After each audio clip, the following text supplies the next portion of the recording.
I don't have my contacts in, and I'm just now getting over a cold, so the odds are against me right now, but let's see how this will go. Hey guys, this is Christina and welcome to my channel, Christina the Bookworm, and I am excited to be doing a book review for you lovely people today. And I meant to do this book review last week, but let me just give you a little overview of how my last couple of days have been going. So on Friday, there was this unexpected, non-informed announcement that Fall Out Boy was coming to my hometown for a free concert. So obviously I had to go. Then Saturday night I got sick.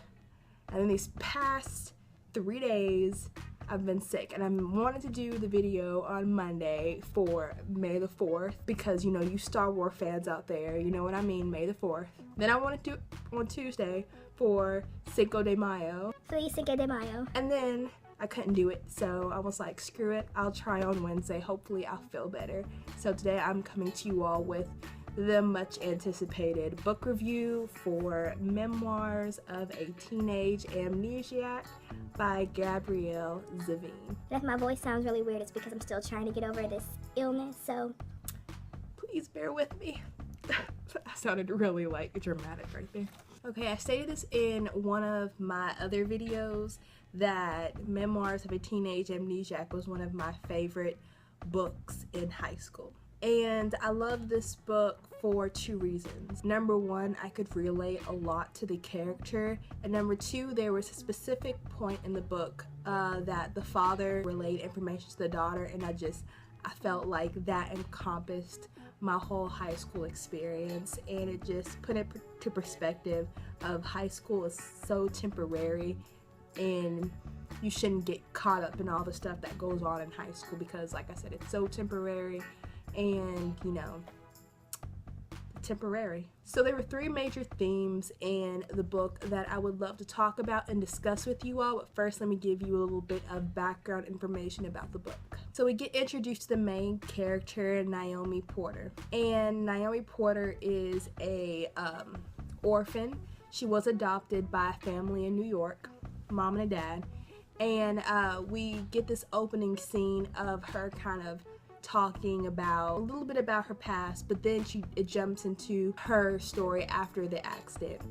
And her best friend William Landsman are in the front of the school, and they end up leaving the camera behind in the school, and they end up playing a coin toss to see who's gonna go back in the school to get it. Naomi obviously loses, and she has to go back in the school building to get the camera. On the way back to get the camera, she ends up falling down a flight of stairs, and she just like blacks out, and she ends up waking up in a hospital to the face of this really cute guy named James.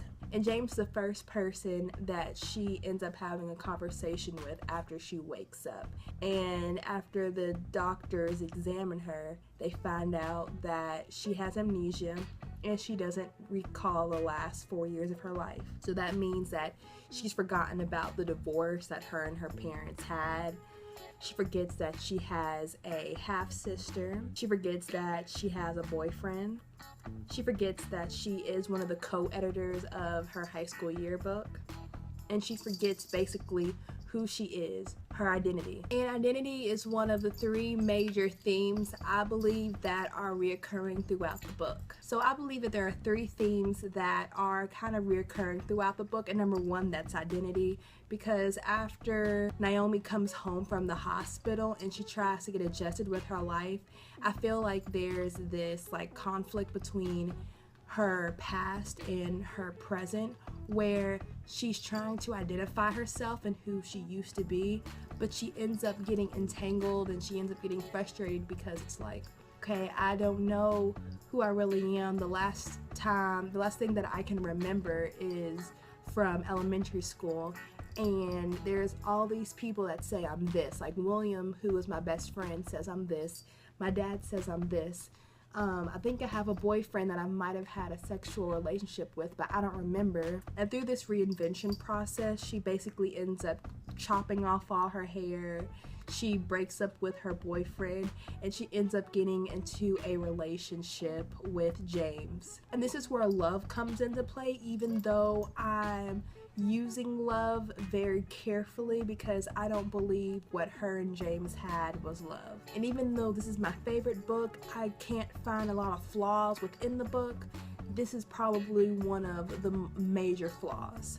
And I hated the relationship that Naomi and James had because it was such a toxic relationship. So you have James, who is pretty much an outcast, and you have William, who is Naomi's best friend, basically telling her throughout the first part of the book that I don't like this guy. I don't think he's a good person, even though you just dumped your ex who I didn't really like and I didn't approve of. I don't think this is a step up from him. But since Naomi doesn't really trust William because she doesn't really remember William or know why they're best friends, she just ends up basically jumping into this relationship with James. So a little bit about James. He has a very mysterious side to him. He was an outcast, and in the very beginning he said, I have a past. And with guys like that, it's kind of like, I'm just gonna kind of leave you alone because I don't know what I'd be getting myself into. And I have to remember that Naomi's in high school and that she's had this tragic experience happen to her.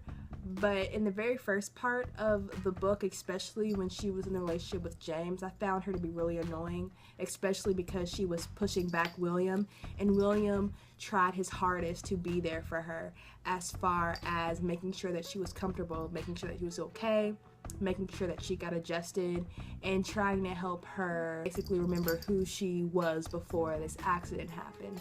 When Naomi was in the relationship with James, it was kind of like I had to really like stifle, what I wanted to think in a sense, because in my mind I'm like, okay, I can't wait till she like realizes how much of a jerk this guy is and how toxic and how wrong he is for her. And James basically encompassed the emotionally stable, weak, and he was also something mental about him that was really unsatisfying in a sense. And the third theme in this novel is forgiveness. And I know that I stated the other two themes were pretty prominent throughout the book, but I think forgiveness goes to the very top.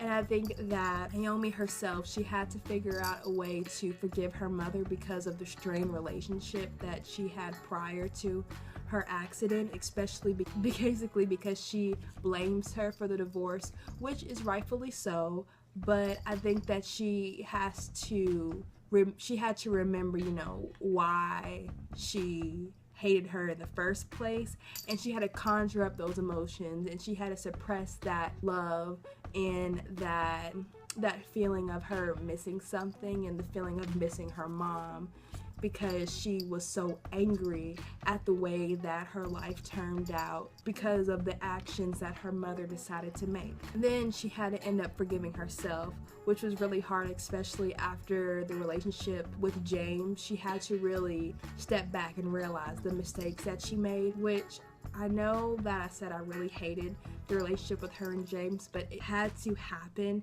for her to realize who she was, to basically regain her identity again, if that makes any sense. And I think that's a real lesson there in and of itself, especially when you spend time with toxic people for too long of a time. You yourself have to figure out, well, am I gonna let this basically control my life? Am I gonna let this person who did this thing to me basically like get me down and basically make me look at myself in a certain way?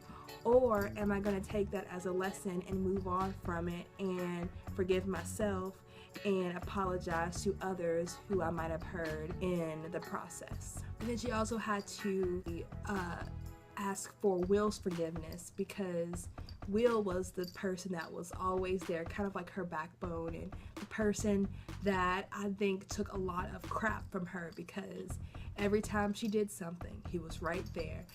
didn't matter how many punches she threw, metaphorically, punches that she threw at him, he was always there no matter what because of his love for her. So yeah, I gave this a 5 out of 5 stars on Goodreads, and before I end this review, I'm going to read one insert from the book that I told you guys that I really enjoy, and I would love to hear your thoughts and comments and whatnot below in the comment section. So let me go ahead and get the book and read that. So like I said, this was a part in the book where Naomi's dad was talking to her, and this is after she realizes kind of the mistakes that she made. Excuse my sick voice, I wish I felt better to do this. It happens, baby. You'll forget all of it anyway. First you forget everything you learned, the dates of the Hay-Heron Treaty and the Pythagorean Theorem. You especially forget everything you didn't really learn, but just memorized the night before. You forget the names of all but 1 or 2 of your teachers, and eventually you'll forget those too. You forget your junior year class schedule and where you used to sit and your best friend's home phone number, and the lyrics to that song you must have played a million times. For me, it was something by Simon and Garfunkel. Who knows what it will be for you? And eventually, but slowly, oh so slowly, you'll forget your humiliations. Even the ones that seemed indelible just fade away. You forget who was cool and who was not. Who was pretty, smart, athletic, and not. Who went to a good college. Who threw the best parties. Who could get you pot. You forget all of them. Even the ones you said you loved. And even the ones who actually did. They're the last to go. And then once you've forgotten enough, you love someone else. When I read this book originally for high school, I think I did it a part of some assignment, and in my journal I wrote that whole insert, and I still have it to this day. And I mean, I think that is so true. Like I said in the beginning, you have all these things that you go through in high school, and I don't know if I have any high school subscribers out there, but I know for me, I couldn't wait to get out of high school. So glad I'm in college right now. But always keep in mind, especially if you're not having a good experience in high school, that it's so, like, it lasts that long. It seems like a long time because you're in the middle of it, but once you graduate, you look back and see how much time you actually spent in high school, and you're like, it wasn't that long. I don't know what I was stressing about. So, London, stop it. So yeah, guys, don't forget to like, comment, and subscribe, and I will see you all in my next video. Bye, guys.